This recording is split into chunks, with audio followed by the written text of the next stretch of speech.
बिस्मिल्लाहिर्रहमानिर्रहीम, अस्सलाम वालेकुम। इसराइल ने आज आपको पता है जो हमला किया है वो लैपटॉप्स पर किया है, मोबाइल फ़ोन पर किया है, सोलर पर, तमाम चीज़ों पर। लेकिन अजीब सूरत हाल ये हुई है कि इसराइल के आर्मी चीफ ने आकर बड़ा अजीबोगरीब और हैरान कुन बयान दिया है और उसने कहा है कि हमारे पास अभी बहुत सारी ऑप्शंस हैं, बहुत कुछ एक्टिवेट करने के लिए है। उसने कहा कि अभी हमने बहुत सारी चीज़ें तो इस्तेमाल ही नहीं की और इस सारी सूरत हाल में उसे बड़ा क्लियरली कहा है कि हमारी जो कैपेबिलिटी है वो बहुत ज़्यादा है और हमने हर स्टेज के लिए अपनी स्ट्रेटजी रखी हुई है और हम दो स्टेजेस आगे जा रहे हैं। यानी इस सारी सूरत हाल में अभी हमारे पास हमला करने के लिए, सरप्राइज देने के लिए बहुत कुछ है और आप देखते जाइए हम करने क्या लगे। अब आप इमेजिन करेंगे कि ये बयान आता है इजराइल के आर्मी चीफ का और उसके बाद सबसे बड़ी डेवलपमेंट आती है चाइना और रूस की जानिब से। चाइना और रूस ने इसको काम ये किया है, तमाम की तमाम वेस्टर्न इलेक्ट्रॉनिक डिवाइसेस और तमाम के तमाम जितने वेस्टर्न फोन्स हैं, चाहे वो अमेरिका के उसके बाद हो, वेस्ट के हो या कोई भी हो, जितनी इलेक्ट्रॉनिक डिवाइसेस थी फौरी तौर पर उन्होंने रिमूव करना शुरू कर दी हैं और इस वक्त उनको रिप्लेस किया जा रहा है चाइनीज से और जो रशियन बनाते हैं। और रशिया में बहुत सारी ऐसी डिवाइसेस हैं जो गालिबन आप समझते हैं कि इस वक्त अर्जेंट बेसिस पर रिप्लेस नहीं की जा सकती, वो चाइना असल में रिप्लेस कर रहा है। बहुत सारी चीज़ें इनको ताइवान से लेना पड़ेगी। यानी जो भी सूरत हाल है, दुनिया में कोई ऐसी चीज़ है नहीं कि जो चाइना ना बनाता हो। सो लिहाजा इस सारी सूरत हाल में उन्होंने फैसला किया है कि हम दुनिया की ज़रूरत तो बाद में पूरी करें, पहले अपना सिस्टम बेहतर करें। अब असल कहानी ये है कि ये करने जा रहे हैं बड़ा अजीबोगरीब हमला। इन्होंने अब करना है क्रिप्टो डिवाइसेस पर हमला। आपको पता है कि ये अब कुछ भी कर सकते हैं, ये मोबाइलों को पूरी तरह हमला। अभी आप समझ लें कि इन्होंने एनर्जी का हमला करना है। ये जो अभी हमला हुआ है ये क्या हुआ है? ये एनर्जी का ही हमला हुआ है, रेडियो वेव्स का हमला हुआ है। और इसमें याद रहे कि एक भी अगर हमला हुआ रूस के ऊपर, या जाहिर सी बात है आज जो सूरत हाल पैदा हुई है, आपको क्या पता कि इस सारे मामले पर, अगले मामले में हम क्या चीज़ें देखेंगे। असल कहानी ये है कि अगले लेवल पर नेटो को ज़रूरत होगी इसराइल की। इसराइल को वो पूरी तरह कहेंगे कि आप हमारी मदद करें, हम रूस के ऊपर हमला करेंगे। और रूस याद रहे हवाना सिंड्रोम की रेडियो वेव्स छोड़ चुका है, जो कि अमेरिका ने ऑलरेडी इल्ज़ाम लगाया चाइना पर, इन पर। सो इस सारी सूरत हाल में अगर ये हमला करेंगे तो करने को उनके पास बहुत कुछ है। जाहिर सी बात है इन्होंने लिबनान के ऊपर ये काम किया है, तो लिबनान एक ऐसा मुल्क है जो जाहिर सी बात है बहुत सारी टेक्नोलॉजी नहीं रखता, लेकिन उनकी तबाही है। आप ये काम चाइना के साथ करके दिखाएं, वो आपको पत्थरों के दौर में पहुंचा देंगे। लेकिन इस सारी सूरत हाल में चाइना ने, रूस ने तमाम की तमाम अपनी इलेक्ट्रॉनिक डिवाइसेस मुकम्मल तौर पर रिप्लेस करने का, रिमूव हो गई। इस वक्त हंगामी बेसिस पर रिमूव हो रही है जितनी डिवाइसेस लगी थी। और कोई चाइनीज गवर्नमेंट के अंदर ना आईफोन इस्तेमाल करेगा, ना एप्पल की प्रोडक्ट्स इस्तेमाल करेगा, ना रूस के अंदर इस्तेमाल हो रही, क्योंकि किसी भी वक्त कहीं भी ये सूरत हाल हो सकती है। लेकिन उससे भी बड़ी अजीब बात है जो ज़रा आपकी स्क्रीन पर चली, इसको गौर से देखिए। देखिए, आज तक हम सब यही बात करते रहते हैं कि इब्राहिम रईसी को मारा गया था, ये बात सबको पता है। आप ज़रा ये तस्वीर तो देखें, ये इब्राहिम रईसी की तस्वीर है और ये पेजर डिवाइस इनके पास है। यानी अब आप इस सारी सूरत हाल का अंदाज़ा लगा सकते हैं कि मामला क्या है। ये वही पेजर डिवाइसेस है जो असल में कल हमले में इसराइल ने उड़ाई थी। अब आप इमेजिन करें कि इब्राहिम रईसी का हेलीकॉप्टर जा रहा है और उसमें उन्होंने सबसे पहले सिग्नल दिया है। ये कहानी जो ईरान ने घड़ी है वो कोई हजम नहीं करता उसको। अब आप सोचें ज़रा, सबके पास पेजर डिवाइसेस थी, तो क्या उन डिवाइसेस को वहां पर एकदम आप उड़ा दें तो पूरे का पूरा हेलीकॉप्टर आप तबाह नहीं कर सकते? बिल्कुल कर सकते हैं। इस्माइल हानिया को नहीं मारा अगलों ने घुसकर? इस्माइल हानिया को मारने की, देखिए ये कहानी है कि जी वो इसराइल के ऊपर 7 अक्टूबर को हमास से हमला किया, उनको पता नहीं था, वो तैयार बैठे हुए थे, बल्कि वो चाह रहे थे हमला हो, उसकी आड़ के अंदर हम जंग करें। इस्माइल हानिया ने कहा था अगर हम हमला ना कर दे तो इन्होंने कर देना था।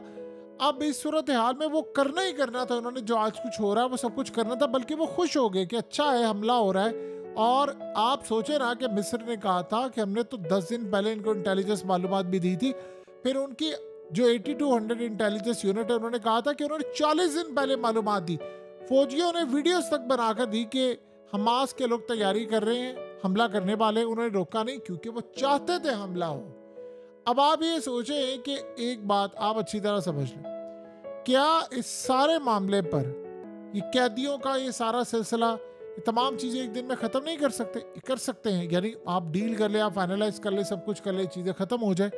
लेकिन इस सूरत हाल में वो चाह रहे हैं कि जंग चलती रहे। उन्होंने जंग चाहते हैं, बहुत सारे मामलात में ये चाह रहे हैं कि हम लड़ाई करें, तबाही करें।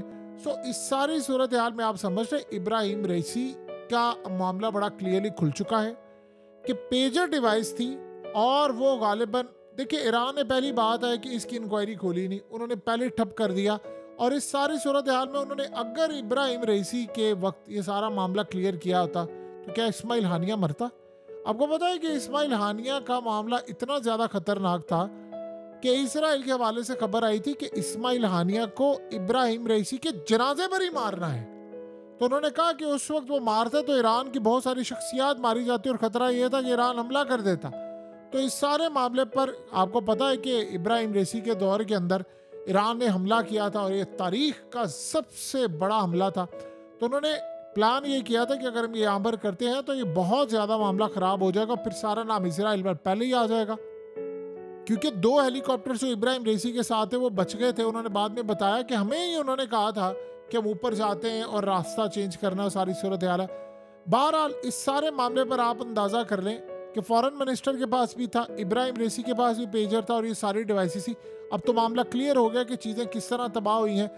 यानी अब आप ये सोचें कि इसराइल का आर्मी चीफ ये कह रहा है, अब इन्होंने काम ये किया है कि इन्होंने लिबनान के बॉर्डर पर फौजी अपनी रवाना कर दी। अब ये करने जा रहे हैं, लड़ाई और हमला करने जा रहे हैं बहुत बड़ा, क्योंकि इन्होंने अब आगे चलकर सरप्राइज जो ये कह रहे हैं कि हमने देना है वो गालिबन कुछ इस तरह के सरप्राइज हो सकते हैं कि ये पूरे के पूरे इलेक्ट्रिक यानी ईएमपी हमला, ये गालिबन आप समझ रहे एक मिनी ईएमपी हमला था।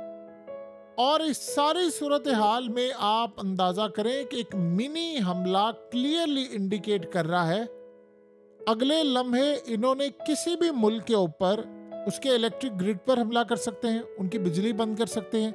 ये टेक्नोलॉजी ईरान के पास भी है, ये चाइना के पास भी है और इनको पता है कि इन्होंने हमला करना है। उन्होंने उससे पहले ही हमला करके सारे का सारा मामला क्लियर कर लिया। असल में इसराइल ने हमला करना नहीं था, लेकिन उन्होंने कल देख लिया है कि चूं भी नहीं की। 57 इस्लामिक मुल्कों में चूं भी नहीं हुई पूरे वर्ल्ड के अंदर, सिवाय आप देख ले रूस के और 1-2 ममालिक के, किसी ने बात ही नहीं की। सब असल में अपनी अपनी दौड़ में लगे। सबको ये खौफ था कि ये ना हो कि हमें ना टपका दें, क्योंकि देखिए सारी दुनिया में आप वाईफाई की डिवाइस तो इस्तेमाल कर रहे हैं। अब ये तो हो नहीं सकता कि किसी भी मुल्क के अंदर प्राइम मिनिस्टर हो या कोई हो उसके पास वाईफाई की डिवाइस ना हो, इंटरनेट ना चल रहा हो, वहाँ पर इलेक्ट्रिक बिजली से चलने वाले आलात ना हो, या वहाँ पर सोलर सिस्टम का गाड़ियाँ ना हो। आप सोचे गाड़ियाँ भी तो होती है ना। आज क्या हुआ है कि आज आप देख ले गाड़ियाँ भी तबाह कर दी। मर्सिडीज गाड़ी, ये जितनी वीआईपी शख्सियात है वो मर्सिडीज गाड़ियाँ इस्तेमाल करती है, रोल्स रॉयस इस्तेमाल करते हैं, ये कुछ भी कर सकते हैं। सो इस वक्त इन्होंने ये जंग छेड़नी है और इस वक्त लिबनान में ये फौजें दाखिल करने के लिए पूरी तरह तैयार हो चुके हैं।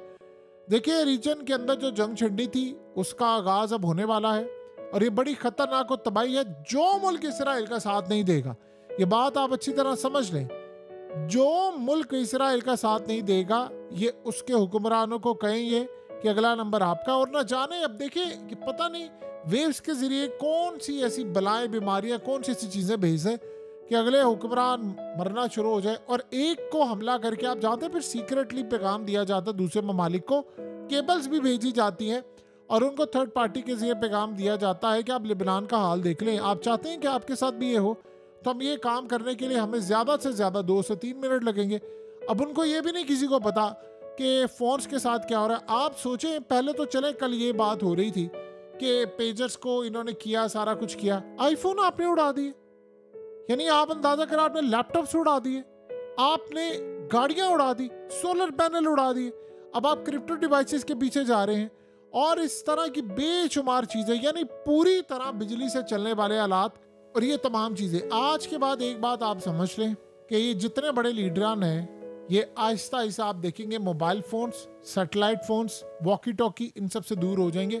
और जिस तरह याह्या सिनवार जो हमास के लीडर हैं वो करते क्या हैं, वो सुरंगों के अंदर कभी भी मोबाइल फ़ोन इस्तेमाल नहीं करते। या कोई ऐसी डिवाइसेस नहीं। हत्ता कि बहुत सारे लोग कहते हैं जी नीचे सिग्नल नहीं आते, उनके पास इंटरनेट है, उनके पास सब कुछ है, वो कुछ भी कर सकते हैं, सैटेलाइट से कनेक्ट हो सकते हैं और ऑलरेडी आपको पता है वो सारा अपना सिस्टम चला ही रहे। वो पेंसिल या पेन के ऊपर, पेपर के ऊपर सारी चीज़ें लिखते हैं, वही ऑर्डर जाता है और अगले कुछ अरसे के अंदर आप देखेंगे कि पूरी दुनिया वही पॉलिसी अडॉप्ट करेगी, क्योंकि इसराइल पर किसी को भरोसा नहीं है और ये मुल्क भरोसे के लायक भी नहीं। बहरहाल ये जंग छेड़ने के लिए जा रहे हैं और ये दुनिया एक बड़ी जंग देखने के लिए इस वक्त तैयार हो रही है।